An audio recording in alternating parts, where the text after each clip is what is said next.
Hello बच्चों, आज हम चैप्टर ग्रेविटेशन का एक बहुत ही इंपॉर्टेंट पार्ट करने वाले हैं जिसका नाम है Kepler's law of planetary motion. Kepler's law of planetary motion जो है ये हमेशा से ही बहुत इंपॉर्टेंट टॉपिक रहा है। इसके क्वेश्चंस हमेशा से आप देखोगे हर एग्जाम्स में रिपीट होते हैं, तो आप अगर ध्यान से पढ़ाई करोगे तो ये जो क्वेश्चन है this is a very important question for all of your exams. तो यहाँ पे देखेंगे केप्लर्स फर्स्ट लॉ को हम लॉ ऑफ ऑर्बिट्स भी बोलते हैं। अब आपको पता है आपने मैथमेटिक्स में कोनिक सेक्शन में आपने सर्कल, एलिप्स, हाइपरबोला, पैराबोला ये सब सीखा होगा। तो यहाँ पे भी अगर आप देखोगे तो ये एक एलिप्स है, करेक्ट है। अब एलिप्स में आपको बेसिकली पता होता है दो फोकाई होते हैं, करेक्ट है। एक फोकाई होता है F1, एक फोकाई होता है F2। यहाँ पे अगर आप देखोगे तो ऑर्बिट जो है ये एलिप्टिकल है। यहाँ पे एक फोकाई पे सन सिचुएटेड है और प्लैनेट जो है उसके अराउंड क्या कर रहा है, रिवॉल्व कर रहा है। तो यहाँ पर अगर आप देखोगे तो फर्स्ट लॉ की डेफिनेशन क्या बनती है? फर्स्ट लॉ की डेफिनेशन बच्चों ये बनती है कि every planet revolves around the sun. It is revolving around the sun. So every planet revolves around the sun in an elliptical orbit. Elliptical orbit क्योंकि वो elliptical orbit पे घूम रहा है, करेक्ट है। In an elliptical orbit with sun at one of its foci, with one of its foci, correct है। one of its foci, exactly ओजर में दिख रहा है। तो it's one of its foci, one of its foci का मतलब basically क्या हो जाएगा, दो फोकाई होते हैं उसमें कोई भी एक फोकाई पे क्या एग्जिस्ट करेगा, हमारा सन।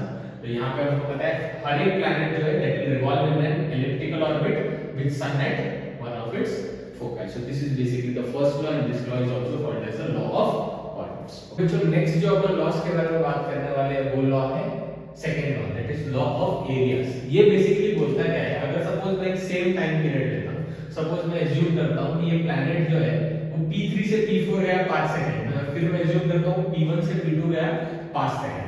तो आप देखोगे तो जो एरिया कवर्ड होता है ना 5 सेकंड में, वो एरिया जो है सेम रहता है। जैसे मैं अगर इस एरिया बात करूं, मैं अगर बोलूं area of triangle P3S P4 will be equal to area of triangle P1S P2।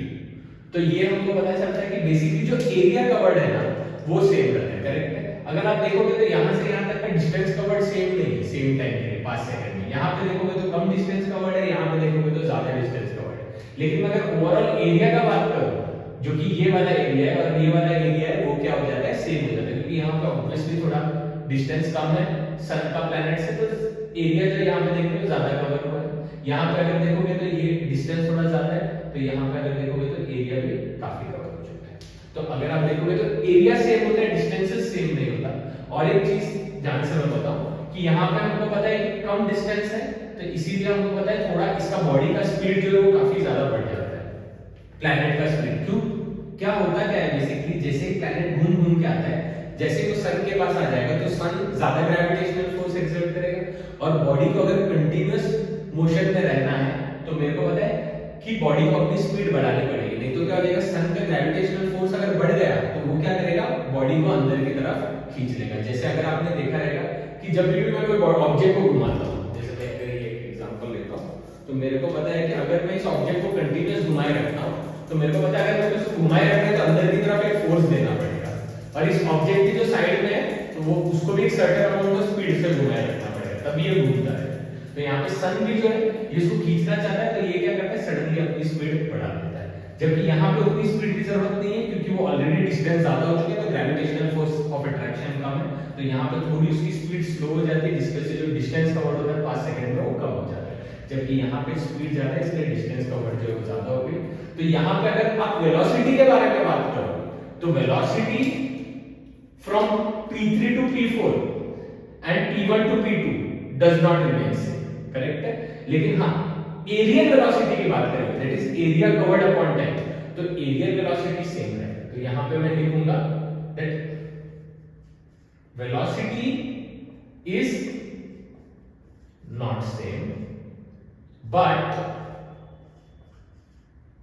aerial velocity is same. मतलब area covered per unit time अगर मैं देखूं तो वो सेम रहेगा, लेकिन यहाँ पे वेलोसिटी जो है वो सेम नहीं रहेगा। तो इसको हम डिफाइन कैसे करेंगे देखते हैं। हम इस डेफिनेशन को लिखेंगे, the line joining the sun and the planet. The line joining the sun and the planet sweeps out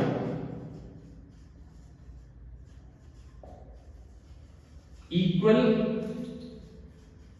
areas in equal intervals of time.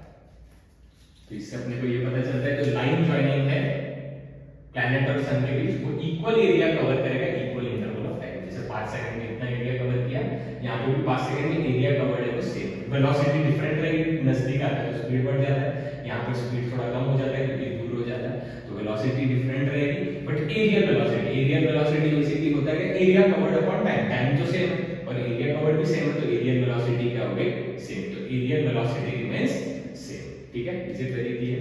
So the line joining the sun and the planet sweeps out equal areas in equal intervals of time. Areal velocity का अगर formula देखनी है,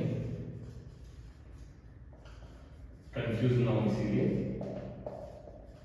area covered upon time.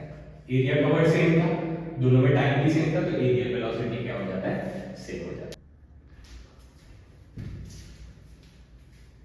तो बच्चों अभी हम बात करेंगे केप्लर्स थर्ड लॉ के बारे में। केप्लर्स थर्ड लॉ जिसको हम लॉ ऑफ पीरियड्स भी बोलते हैं। अब लॉ ऑफ पीरियड्स बेसिकली बच्चों बताता क्या है वो अब देखेंगे। यहाँ पे आप देखो तो ये एलिप्स है, एलिप्स को हमने क्या किया है, यहाँ पे अगर आप देखोगे तो ये इसका माइनर एक्सिस है और यहाँ पे ये इसका मेजर एक्सिस है। अब माइनर एक्सिस का जो आधा हो जाएगा सेमी माइनर और मेजर एक्सिस का आधा हो जाएगा सेमी मेजर, और सेमी मेजर को मैंने एक सिंबल R से रिप्रेजेंट किया है। ठीक है, तो अभी लॉ ऑफ पीरियड्स बताते हैं क्या है। लॉ ऑफ पीरियड्स ये बताता है कि the square of the time period is directly proportional to the cube of the semi major axis. ठीक है, तो इसका बेसिकली मतलब क्या है, the square of the time taken by planet to complete one revolution is directly proportional to the cube of the semi major axis. मतलब square of the time जो एक रेवोल्यूशन के लिए लगता है वो इसके क्यूब से डायरेक्टली प्रोपोर्शनल है। तो मैं अभी डेफिनेशन लिखता हूं, तो डेफिनेशन क्या हो जाएगा, the square of the time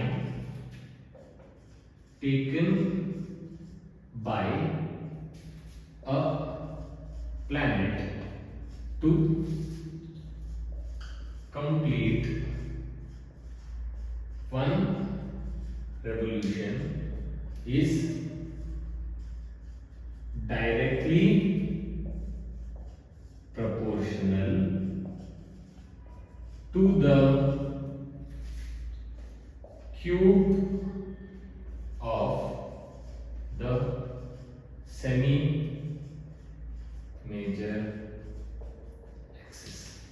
तो इसको हम लिखते कैसे, रिप्रेजेंट करते हैं, t square is directly proportional to r cube. Is this very clear? पक्का? तो एक बार फिर से हम वो तीनों लॉस को रिवाइज करेंगे।